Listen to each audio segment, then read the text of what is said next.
The coming hours are critical as the IDF has announced the launch of Operation Gideon's Chariots following a day of increased airstrikes on the Houthis in Yemen. I'm Yair Pinto with all the details about what is happening in Israel. Military operations have already begun in the cities of Jabalia, Yunis, Rafah, with the IDF moving in on the ground to take territory amidst intense air and artillery strikes as part of the opening moves of the cabinet-approved operation to broaden the campaign against Hamas. Reports from Gaza speak of bombings and heavy fire. However, a military source said, "We are leaving a door open for negotiations." However, these negotiations are going to be under fire, as Israeli officials have repeatedly said, and the strike is being carried out in Gaza every 4 minutes on average. This follows an intense campaign of targeted assassinations over recent days, which saw the IDF taking out dozens of mid-level operatives in Hamas and the Palestinian Islamic Jihad terrorist organizations. And additionally, the Air Force has sharply increased the rate of strikes in the Gaza Strip and is operating at a high tempo. This reportedly included dropping leaflets regarding residents of Gaza that the IDF is coming. Amidst all of this kinetic activity, Hamas offered to release half of the remaining living hostages and the remains of several who have died in captivity, but set a condition. They want to extend the ceasefire, and we are approaching the moment of truth. Will Hamas yield to Israeli military pressure, and how much more suffering will have to happen before they agree to surrender? And meanwhile, the defense establishment is increasingly confident that last week's strike in Khan Yunis took out Hamas leader Mohammad Sinwar. However, a security source confirms that it is still unclear whether Mohammad Sinwar managed to escape the bombing or was trapped inside a tunnel. No one has yet reached the site to clear out the rubble to verify this fate. And speaking of rubble, the Israeli Air Force hit more Houthi targets in Yemen over the weekend and will bring you the latest details that have been publicly released so far. To start, the targets of the strikes, which occurred just hours after United States President Donald Trump's regional tour ended, were in the ports of Hudaydah and El Salif. They followed the week in which the Houthis fired 5 ballistic missiles at Israel, with Prime Minister Benjamin Netanyahu declaring, "We will hit their infrastructure, we will hit their leadership." However, he also stated the Houthis are only a symptom, while the source of the problem is in Iran, adding more strikes will come. On the northern front, Hezbollah is in shock following revelations that the son of a Radwan force commander was actually a top Mossad agent in Lebanon. But he was only one of many, as the Ashrak al-Awsat news portal reported that at least 21 agents working with Israel were arrested in Lebanon, and most of them close to Hezbollah's top echelon. And according to the report, the Mossad succeeded in penetrating the organization of Hezbollah to an unprecedented depth, which explains Israel's ability to eliminate dozens of senior commanders. The IDF is continuing counter-terror operations in southern Lebanon, hitting a Hezbollah field commander on Saturday to prevent him from rebuilding terror infrastructure in the area. Next door in Syria, reports have emerged of secret talks between the al-Jolani regime and Israel that were held in several countries around the region. The agreement that was emerged from these talks includes Israel's retention of security zones in southern Syria for the foreseeable future. And later in the report, TBN Israel's senior Middle East analyst Mati Shoshani will summarize what is happening after President Trump's visit to the Middle East. Against the backdrop of a new United States draft nuclear deal presented to Iran and a demand to act quickly, the United States president declared that a nuclear agreement is very close, but in Tehran, the combative statements were heard in response. For instance, the IRGC, the Islamic Revolutionary Guards Corps commander, decided that now is a good time to remind everybody that Trump ordered the assassination of Qasem Soleimani in 2020, saying he's conducted a psychological operation. At the same time, Supreme Leader Ayatollah Ali Khamenei and President Pezeshkian launched a harsh attack on the United States president. Khamenei claimed that Trump lied that he wants peace and insists that the United States must leave the Middle East, and Pezeshkian promised that Iran would continue the nuclear talks but without yielding to American pressure. So, we have a lot to talk about today, so let's dive into the details. I'm Yair Pinto, and this is your Boots on the Ground report about what is happening in Israel on day 590 of the war against Hamas, Hezbollah, the Houthis in Yemen, the Shia militias in Iraq, and all the other armed groups in this region that are operating under the control of Iran's Islamic Revolutionary Guards Corps, which is the head of the axis of evil in the Middle East. And a moment before we continue, it's important to say thank you to you, our viewers, for all the support. Keep spreading the truth, and in order to tell what's really happening in Israel, I invite you to click on the subscribe button if you haven't already, so that you stay tuned to the truth and never miss another episode of Boots on the Ground. And speaking of Boots on the Ground, thousands of IDF ground troops have poured into Gaza in the largest offensive in months, following an intense campaign of air and artillery strikes on Hamas targets that started on Thursday afternoon. This, the IDF said, was the beginning of Operation Gideon's Chariots. Between Thursday and Friday, the IDF carried out targeted eliminations of dozens of mid-level Hamas and Palestinian Islamic Jihad operatives in order to hamper the enemy's ability to conduct organized defensive abilities against the IDF forces. Then, on Saturday morning, the IDF officially declared the opening of Operation Gideon's Chariots, for which the forces in Israel have prepared in recent weeks. The spokesperson's statement said that during the last day, the IDF began extensive strikes and moved forces to seize controlling terrain in Gaza as part of the opening moves of Operation Gideon's Chariots and the expansion of the campaign in Gaza to achieve all the war's objectives. This is including the release of all the hostages and the defeat of the terrorist organization Hamas. Through the night on Friday and into early Saturday morning, reports in Arab media portals indicated intense strikes in wide areas including Khan Yunis, Jabalia, El Tufa neighborhood, El Karara, Dir el-Balach, and more. Unconfirmed reports spoke of over 250 fatalities amongst the terrorist forces and dozens of buildings destroyed or heavily damaged. And meanwhile, in northern Gaza, the Division 252 forces reported locating and destroying terror infrastructure, while Gaza Division 143 of the IDF continued to operate in the south, destroying Hamas structures and tunnels and engaging Hamas terrorists. The Southern Command and the maneuvering divisions in recent days passed hundreds of targets to the Air Force headquarters that are suspected of militant houses, tunnels, mined areas, weapons, and Hamas staging grounds. These heavy indirect fires from the Air Force, the Navy, and the artillery are part of a larger strategy decided upon weeks ago by the Defense Minister Israel Katz. The plans are being put into motion, and ground units report being able to call in air and artillery strikes on enemy positions within minutes, greatly increasing the battlefield effectiveness and the response times of the IDF. And yesterday, it was already reported that the Air Force strikes increased, one bombing every 4 minutes on an average. The tempo now is far higher than at any other time in this war.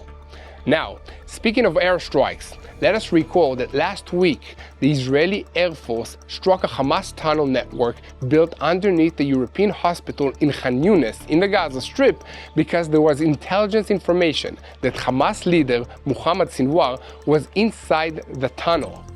Israel says it is still cautious about determining whether Sinwar escaped the strike or was trapped inside the tunnel as security services assess. No one has yet reached the tunnel to clear the rubble, so Hamas is also unable to determine his fate. The tunnel complex, built underneath the hospital, was considered to be a stronghold of the Yunis brigade of Hamas, one of the most hardline factions within Hamas that strongly opposed negotiations with Israel. By hitting this complex, when Sinwar and so many other members of Hamas leadership were assessed to be there, Israel hoped to clear a path for more flexible factions to move forward with negotiations to release the Israeli hostages. A large number of Air Force planes participated in the strikes, dropping many one-ton bombs on the tunnel complex. Reports from the scene indicate a large number of fatalities, but again, no one has yet made it to the area to start clearing away the rubble and search for clues about what happened to the people who were inside the tunnels, including Sinwar, the leader of Hamas. And amidst all of this, Hamas has sought to return to interim negotiations with Israel while Israel's demands are known. Hamas must release 10 living hostages and the remains of 16 others who died in captivity. Hamas is reported to be seriously considering these conditions as the IDF is hammering them and reducing their options for continued fighting by the hour. The Sky News Arabia reported on Saturday evening that Hamas expressed agreement to release half of the living hostages in exchange of a 2-month ceasefire plus conditions, United States guarantees for negotiations to end the war during the truce, and unhindered humanitarian aid into the Gaza Strip. This comes after the IDF demonstrated a small fraction of the firepower it intends to unleash, and it is becoming apparent even to Hamas that this time things are different. Israel is also showing no signs of giving any ground on the issue of humanitarian assistance, saying that the procedures of the past, which allowed Hamas to steal so much of what was sent into the Gaza Strip, will not be repeated. It is important to point out that the launch of Operation Gideon's Chariots came just hours after United States President Donald Trump wrapped up his tour of Middle East capitals and headed back to Washington, D.C. His special envoy, Steve Witkoff, had tried to encourage movement in the talks from Doha, Qatar, by proposing a smaller deal. He reportedly proposed that Hamas release a few hostages in exchange for a 4 to 6 week ceasefire. But even that modest proposal was not acceptable to Hamas, which continues to stick to the maximalist demands that they are asking for releasing the hostages. For now, Prime Minister of Israel, Benjamin Netanyahu, has ordered the Israeli negotiating teams to stay in Doha, Qatar, and continue the talks, but Witkoff has reportedly thrown up his hands and is telling the Israelis essentially to make their own decisions, and he will no longer make any effort to offer any ideas on his own. So guys, here at TBN Israel, we will continue to report on every diplomatic development. And as always, we ask you to help us by continuing to share our videos on YouTube, following us on social media, and of course, clicking that subscribe button so that you'll never miss another episode of Boots on the Ground. Now, amidst all of this talk about the ongoing war in Gaza, remember that we haven't even started talking about the continuing threats to Israel's northern border and the ballistic missile attacks from the Houthis in Yemen. Israel is under fire, literally. Communities are hurting. Families are displaced. Forests and homes have been destroyed, and the end is not yet in sight. This isn't just a headline. This is happening right now in this land, and that's why we cannot wait. We're reviving our campaign to restore what has been lost, and we need your help. We're planting trees, rebuilding lives, standing strong, sharing the truth when it matters the most. But we can't do it alone. This is the moment to take action. You can be part of something that brings real change right here to the land of Israel. So guys, visit tbn.org/rebuildisrael and donate a tree in the areas that were burnt in Israel and help us share the truth. Again, that's tbn.org/rebuildisrael. Now, let's go back to the news, and we're switching our focus to the campaign against the Houthis in Yemen. Last Sunday, 5 days after IDF strikes disabled Sana'a Airport, IDF Arabic language spokesman Colonel Avichai Aderi issued an unusual evacuation warning for the 3 Yemeni ports, Ras Isa, Hudaydah, and Salif, in the Hudaydah governorate. Unlike previous cases, no strike followed that warning, though Aderi reiterated it later in the week. The Houthis ignored these warnings and continued firing ballistic missiles at Israel, trying to make good on their pledge to impose an air blockade. Now, Israel's promised counterstrike has come. In the operation, codenamed Red Sunsets, 15 aircrafts dropped more than 35 munitions after flying roughly 2,000 kilometers to Yemen, along with aerial refueling planes. According to the Saudi channel El Hadat, more than 10 strikes were carried out against the 2 ports of Hudaydah and Ras Isa. The objective of the previous wave of strikes and of the current one is to block every air and sea port through which the Houthis can receive missiles and other means from Iran.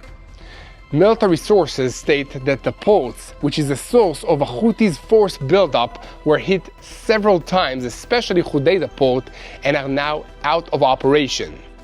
The estimate is that it will take at least a month to rebuild these ports, inflicting economic harm on the Houthis and a significant blow to the terror group's ability to arm itself and launch more missiles against Israel. The IDF said that the struck ports serve for the transfer of weapons and are another example of the cynical use that the Houthi terror regime makes of the civilian infrastructure to promote terror. These strikes were carried out in response to the aggression of the Houthi terror regime and joined last week's IDF strikes on the Sana'a International Airport, as well as earlier strikes on these ports in order to deepen the damage to the Houthis' terrorist capabilities. An official IDF statement on this issue stated that the Houthi terror regime has acted aggressively for the past year and a half, directed and funded by Iran to target Israel and its allies, undermine regional order, and disrupt global shipping freedoms. In view of the Houthis' terrorist use of these ports, the IDF again warns those present to keep away and evacuate those areas. The IDF is determined to continue acting forcefully against anyone who poses a threat to the citizens of the State of Israel at any range required. It is important to remember that 2 weeks ago, United States President Donald Trump halted the American bombing campaign in Yemen, saying that the Houthis don't want to fight any longer and that he respects their word. However, subsequent reports indicated that the cost of the operation, adding up to over $1 billion per month, might have also influenced President Trump's decision.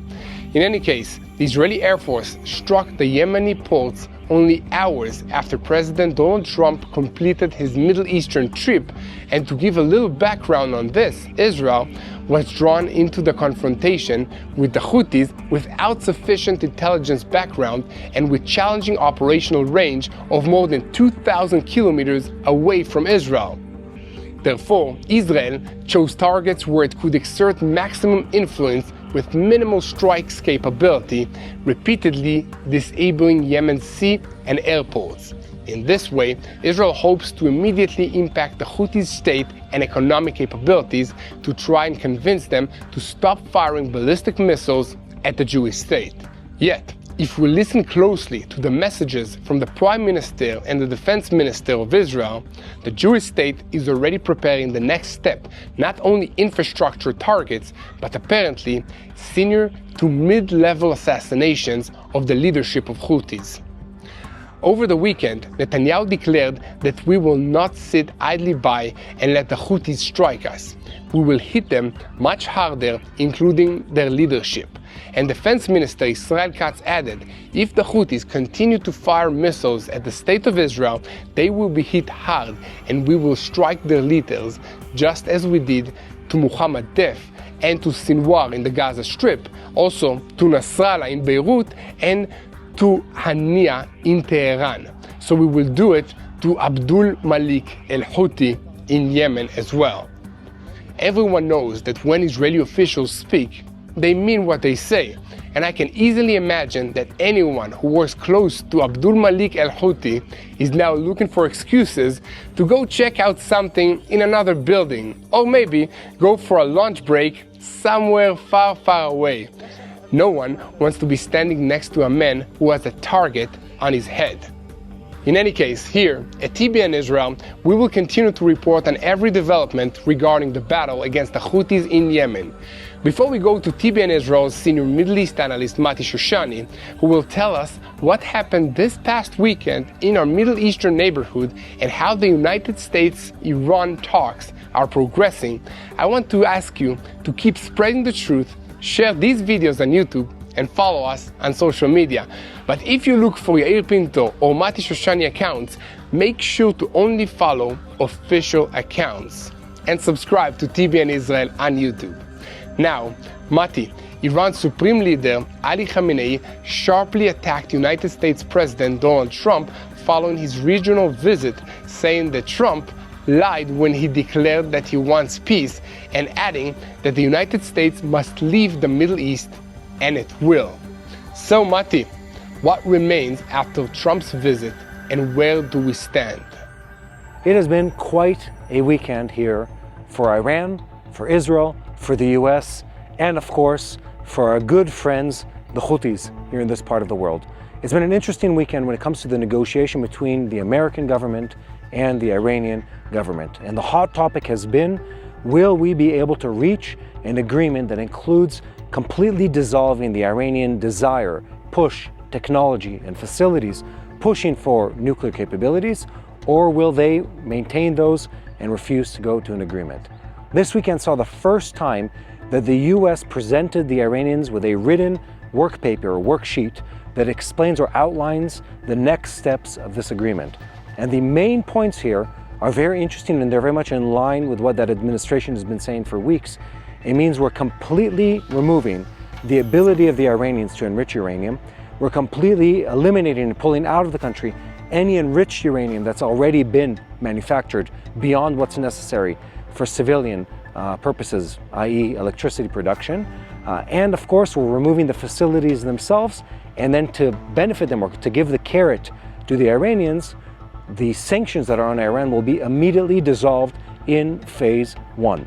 This was negotiated over this last weekend and presented to the Iranians by Steve Witkoff, the US emissary to these negotiations, and of course the Iranians themselves, all hosted by the Qataris, are good friends and enemies at the same time.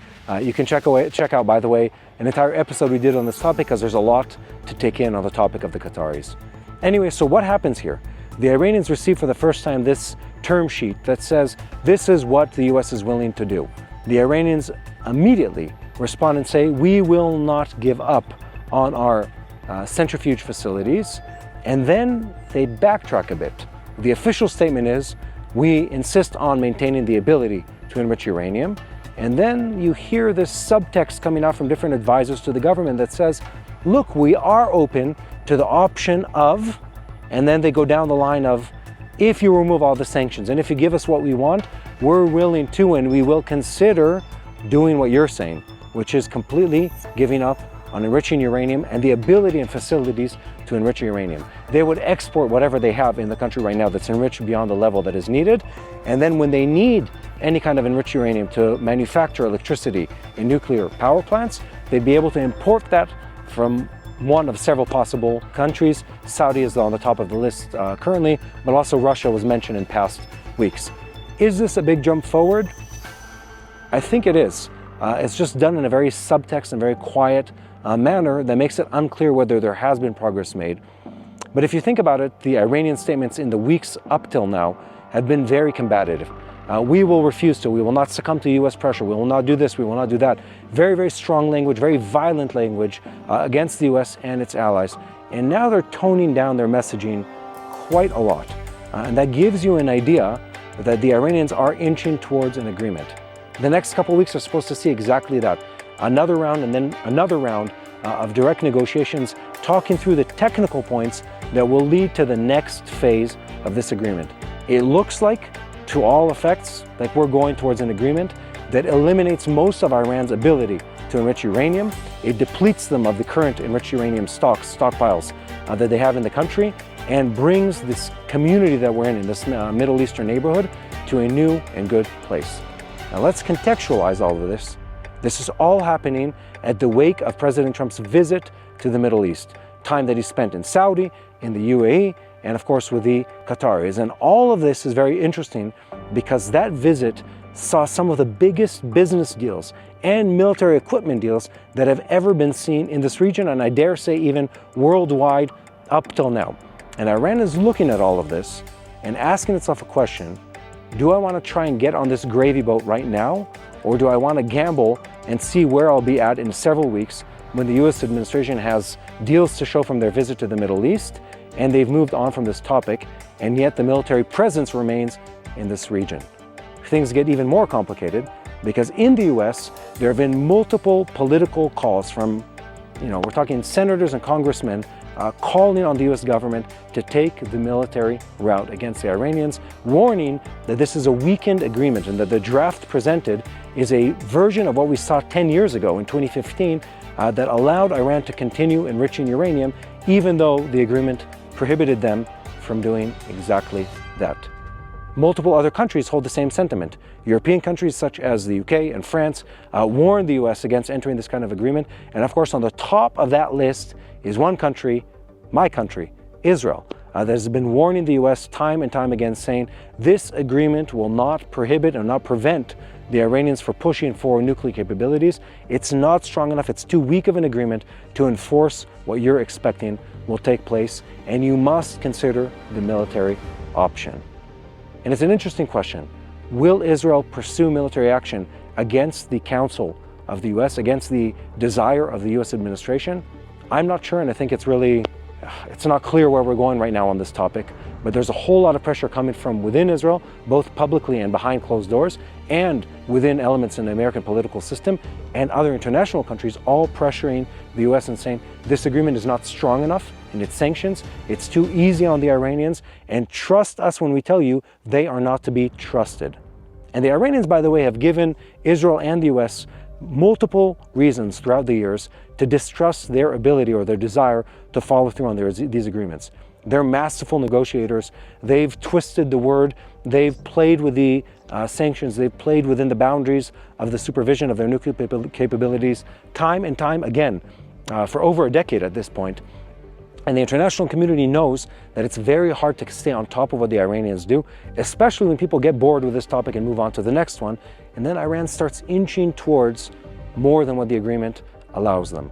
And the big issue is if the sanctions are removed from them and they are back in the international game when it comes to finances, oil trade, etc., it really is hard to stop them because now they're on the horse. Now they have the ability to move quickly forward, to sort of gallop towards both nuclear ability, but also really build their brand within their society, build their brand within this region.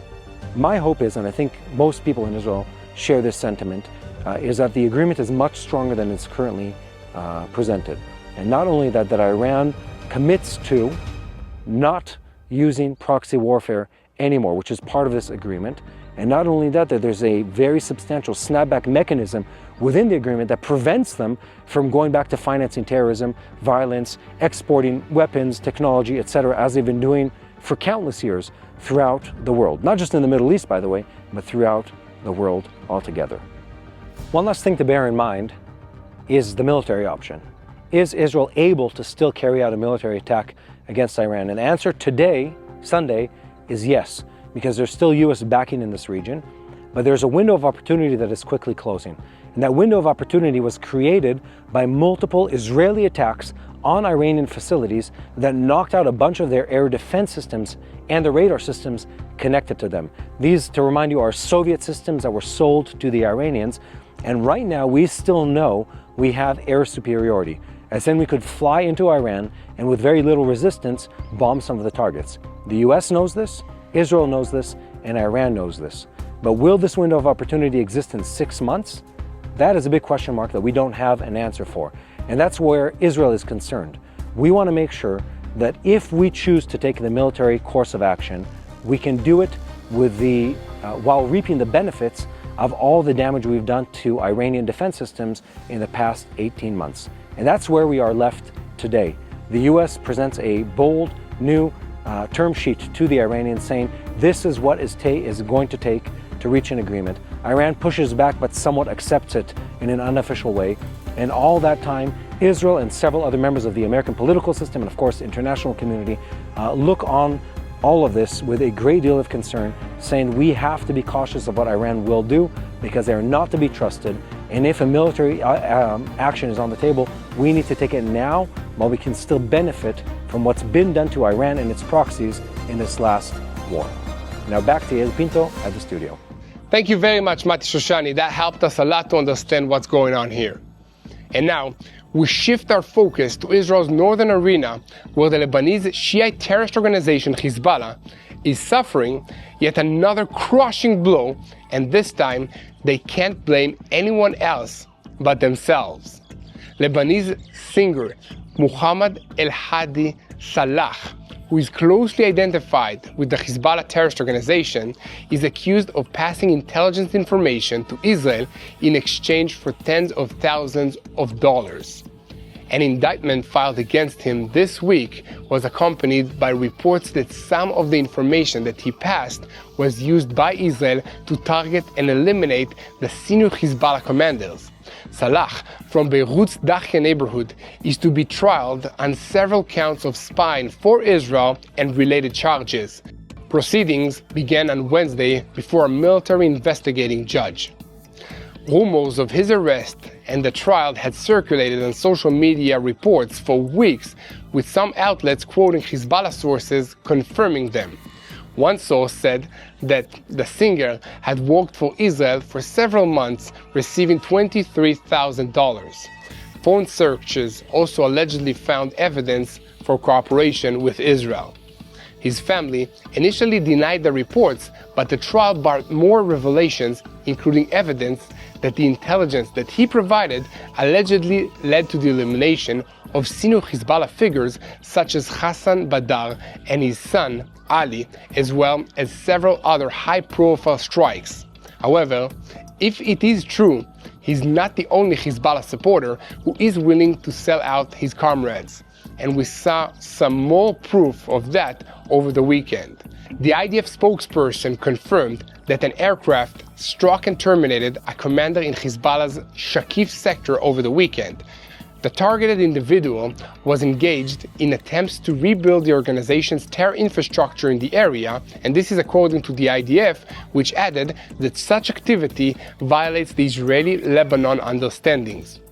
Lebanese reports earlier spoke of an Israeli UAV strike on a vehicle near Tyre, and reports in other Lebanese media portals indicated that a Hezbollah operative was terminated.